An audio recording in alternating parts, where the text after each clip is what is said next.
How to deal with dissociation? Well, let me tell you. First off, be kind to yourself. Be kind to yourself. Do not be mad at yourself. Do not do what I did when I was 27 and I learned I had dissociative identity disorder. I literally hated myself. I hated all the parts. I hated everything about it. I felt crazy. I felt insane, and I did not want to deal with it. It was just awful. I suggest you don't do that.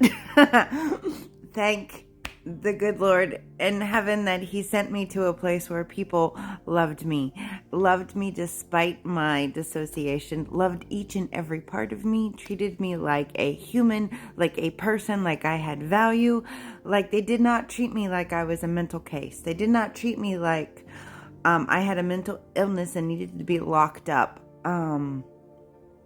It is okay to have a mental illness. It is okay if you need help and need to go be locked up, but it is not okay to treat someone like that. And I gotta say, those that just loved me, those that when I was in the darkness and I was in the dungeon, that's how I called it, when I was just in the deepest, darkest, saddest place, and I had flipped into someone that was just not happy. I always referred to that as my dungeon. I found a friend who would just sit with me in that. Like, just sit with me in that.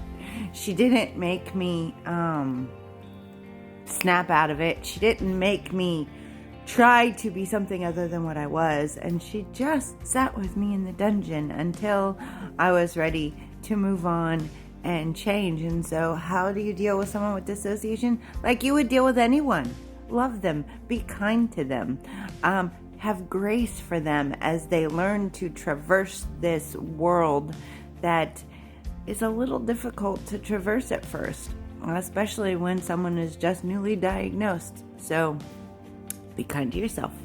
And if you know someone with this, be kind to them. Everyone wants to be seen. Everyone wants to be heard. Everyone wants to be loved. Nobody wants to be treated like a project.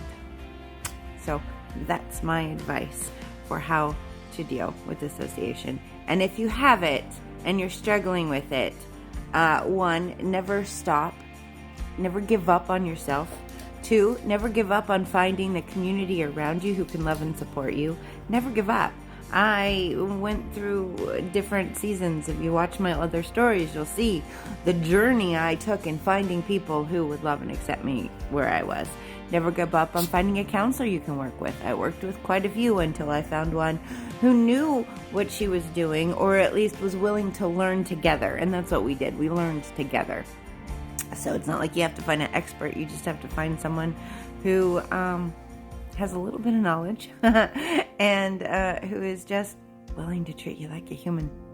So never give up. Keep being kind to yourself. Keep giving yourself grace. And never give up. And look for those that are on the other side of it. I am healed. I am blended. I am whole. I am not walking in the anxiety I walked in before. And it's been a journey.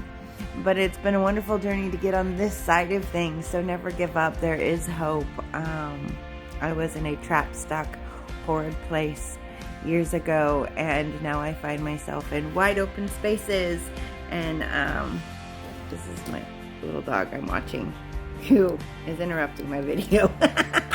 But you can find joy. You can find hope. But be kind to yourself. It was in the love and acceptance of myself and all my little parts that healing happened. So that's my advice to you. Thanks for listening to my story. There's so much more to come.